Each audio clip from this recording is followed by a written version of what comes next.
श्री राम समर्थ। अगस्त 25। हम भगवान के लिए यहाँ आए हैं। हम जब तक सपना देखते रहते हैं तब तक सपना ही सत्य है, ऐसा हमें लगता है। उसी प्रकार जब तक भगवान का सत्यत्व हमें ठीक नहीं समझता तब तक इस समस्त मिथ्या जगत को हम भ्रम से सत्य ही माना करते हैं। जो सदा बना रहता है वही यथार्थ सत्य है। हम रास्ता भूल गए हैं। इतना भी समझ में आ गया तो भी सत्य की ओर जा पाते हैं। मन को विषय में लगाने पर समाधान का अनुभव नहीं होगा। हमारा समाधान जहाँ भंग होता है वह रास्ता जरूर गलत होता है। चीता जैसे गुड़ की दली से चिपक जाता है, चाहे गर्दन टूट जाए पर वह दली को छोड़ता नहीं। वैसे ही मनुष्य विषय को छोड़ते नहीं। इसे क्या करे? जो अनुभव से सच्चे समझदार होते हैं वे ही विषय सुख का त्याग करते हैं, और जिनकी यह विषयासक्ति छूट गई उन्हीं को वह विषय मिथ्या है ऐसा अनुभव होता है। हमारा समाधान क्यों भंग होता है? इसलिए कि हमें लगता है कि जो अभी हमारे पास है उसके बदले कुछ और भी हो। जो वस्तु जहाँ रखी है उस जगह को छोड़कर हम उसे चाहे तीनों लोक में खोजने का प्रयत्न करें वह हमें नहीं मिलेगी। उसी प्रकार जिस वस्तु में संतोष है ही नहीं उसमें हम उसे कितना ही ढूंढे वह हमें नहीं मिलेगी। संतोष केवल भगवान के चरणों में ही है।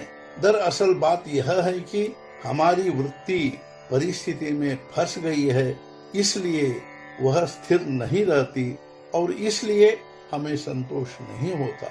मनुष्य की जो स्थिति है उससे उकता कर सुख मिलने की आशा से जो भी प्रयत्न करता है वह अंत में दुखदायी होता है। अतः जैसी हो वैसी परिस्थिति में संतोष मानना सीखे। हम जिस कार्य के लिए आए हैं वह कार्य होने पर संतोष होता है। अतः जब तक हमारी कृति में संतोष नहीं होता तब तक हम उस कार्य के लिए आए ही नहीं, ऐसा कहने में क्या हर्ज है। हम भगवान के लिए ही आए हैं और उसकी प्राप्ति में ही आनंद है। संसार की कोई भी दृश्य वस्तु न हमें मन का स्वास्थ्य दे सकती है न उसे हमसे ले सकती है। मन भगवान के चरणों में लीन होगा तभी उसे स्वास्थ्य मिलेगा। उसके लिए सदा भगवान का नाम स्मरण करे, उनके गुणों का वर्णन सुने और उनके सिवाय दूसरी कोई बात ही न निकलने दे। मिथ्या समझकर गृहस्थी करे, भगवान के होकर रहे।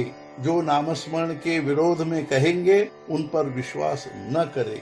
कोरा वेदांत न सुने। प्रत्येक नाम लेते समय भगवान का स्मरण होता है।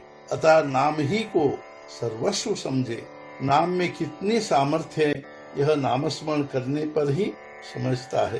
तीर्थ स्थान या संतों के पास जाकर कोई वस्तु प्राप्त नहीं करनी है, वहाँ तो संतोष प्राप्त करना होता है और यह नामस्मरण से ही प्राप्त होता है। आज का मुख्य विचार, गृहस्थी का अनुभव कष्टदायक है लेकिन भगवान का अनुभव आनंदमय है। सद्गुरुनाथ महाराज की जय। जय जय रघुवीर समर्थ।